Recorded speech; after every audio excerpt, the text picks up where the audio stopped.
Hi, I'm Lisa Ryan, and you're probably here because you know that you need employee engagement ideas, but you're not sure where to start. Well, my friend, you are in the right place.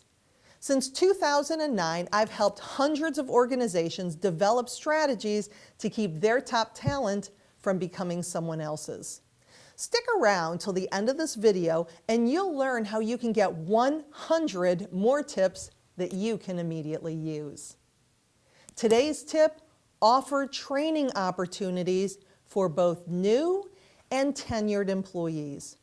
Not all of your existing team members will take you up on the offer, but watch the ones who do. They are your future leaders.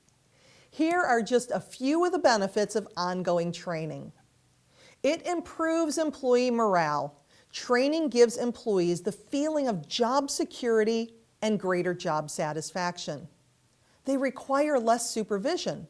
Well-trained workers can get the job done with less time and effort. It enhances promotability. Employees with advanced skills are a greater asset to your organization. It reduces accident risk.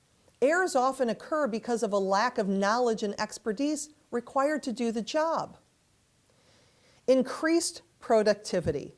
Proper training of employees requires less time, money, and resources for them to get the job done. If you like these kind of tips, subscribe to my channel and give me a thumbs up. Also, you can get your own copy of 101 Awesome Ways to Elevate Employee Engagement by clicking on the link in the description below.